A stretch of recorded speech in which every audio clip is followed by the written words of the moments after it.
15 साल के सत्ता के बाद जब मात्र 42-43 सीट आया तो कोई दबाव भी देता, लेकिन इनको मुख्यमंत्री बनना नहीं चाहिए है।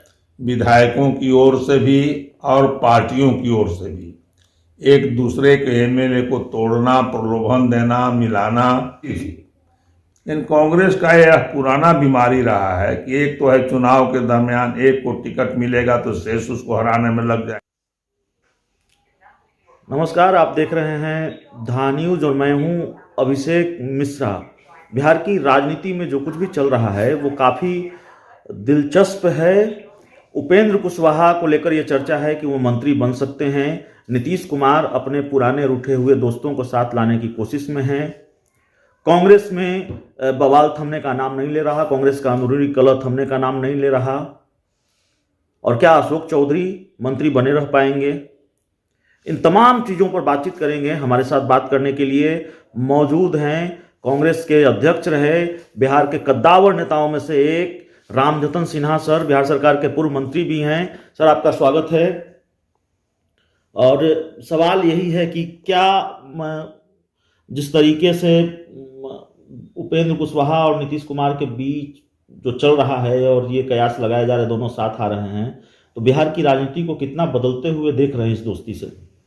देखिए, नीतीश कुमार आदर्शवाद और नीति और सिद्धांत के जिस ऊंचाई पर अपने को स्थापित करना चाहते थे और जिस तरह का एक प्रचार प्रसार करा है, आज ठीक उसके विपरीत आचरण कर रहे हैं। 15 साल के सत्ता के बाद जब मात्र 42-43 सीट आया तो कोई दबाव भी देता, लेकिन इनको मुख्यमंत्री बनना नहीं चाहिए था।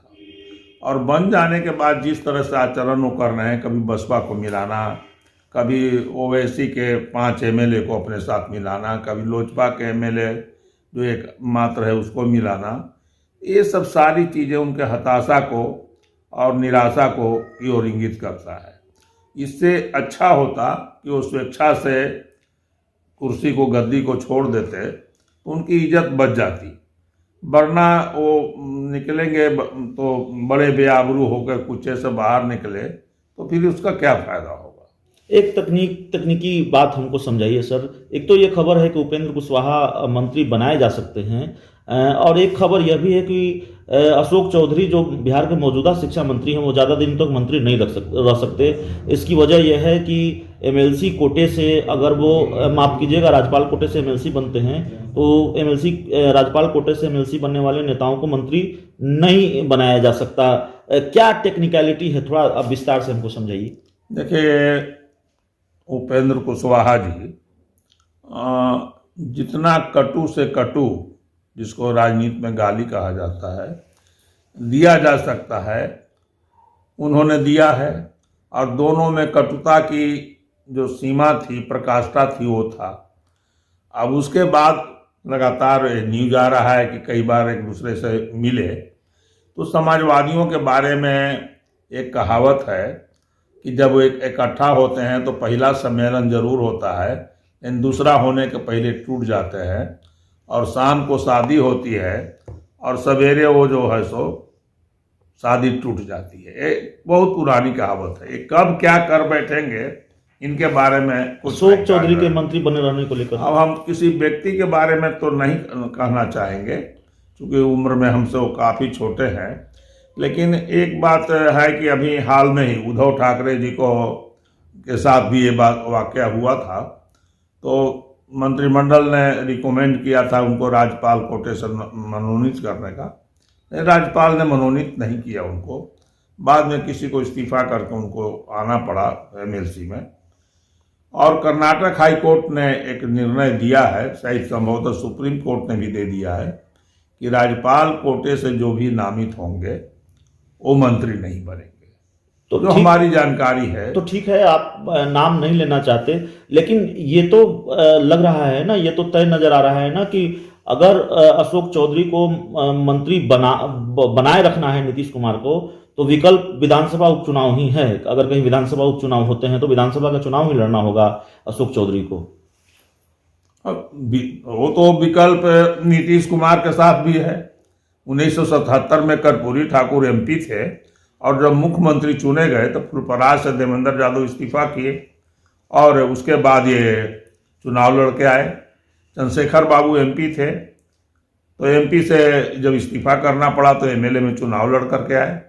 तो पहले तो जो मुख्यमंत्री होते थे, जो गैर एमएलए, चुनाव लड़के आते थे।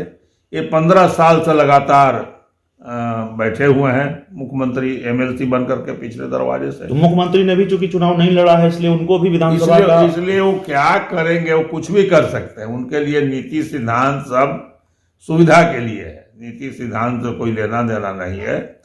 पहले आप देखेंगे कि वो जॉर्ज फर्नांडिस उनके अध्यक्ष थे, तो जॉर्ज फर्नांडिस के सामने क्या हुआ पता नहीं, तो उसके बाद शरद यादव जी को लाए, फिर खुद बने, और खुद बनने के बाद आज देख ही रहे हैं क्या हुआ।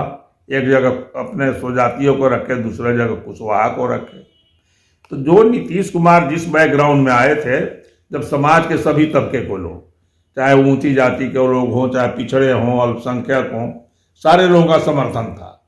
लेकिन जैसे ही मुख्यमंत्री के कुर्सी पर बैठे, अपर कास्ट को उन्होंने अलग कर दिया, अति पिछड़ा और महादलित का नारा दिया अपना सत्ता में बने रहने के लिए, आज उसको भी छोड़ दिया और अब खुलेआम लोग उसकी पार्टी बन गए हैं।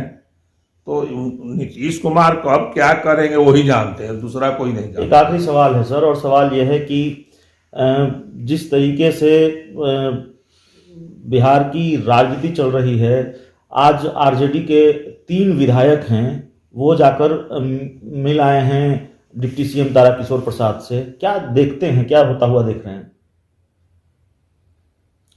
ये बड़ा दुर्भाग्यपूर्ण है, ये बड़ा दुर्भाग्यपूर्ण है, विधायकों की ओर से भी और पार्टियों की ओर से भी। एक दूसरे के एमएलए को तोड़ना, प्रलोभन देना, मिलाना और लोभवश किसी, आप जिस पार्टी के सिंबल पर जीते हैं उसको छोड़ करके क्षणिक लाभ के लिए कहीं जाना, अथवा पार्टी के द्वारा दूसरे पार्टी के नेताओं को अपने में मिलाना, यह राजनीति के लिए बड़ा ही चिंता का विषय है, चिंताजनक। कांग्रेस की कलह थमती नजर नहीं आ रही है। पहले गोपालगंज से खबर आई कि बिहार कांग्रेस के प्रभारी भक्त चरण दास के सामने ही बिहार के कांग्रेसी भिड़ गए, ये पहले भी होता रहा है, और कल आरा से भी खबर आ गई। कैसे देखते हैं, क्या आप कांग्रेस के अध्यक्ष रहे हैं, क्या किया जाना चाहिए, क्योंकि मौजूदा वक्त बहुत चुनौतीपूर्ण है बिहार कांग्रेस के लिए? कांग्रेस के लिए यह बहुत ही मौजूद समय था और कांग्रेस के लिए काफी कुछ करने की संभावना बनती थी।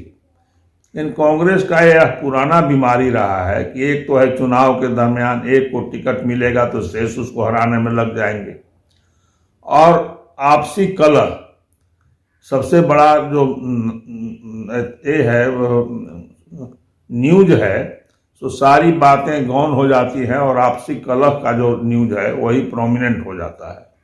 यह बड़ा ही दुर्भाग्यपूर्ण है कांग्रेस के लिए। थैंक यू सर, आपसे बात करने के लिए।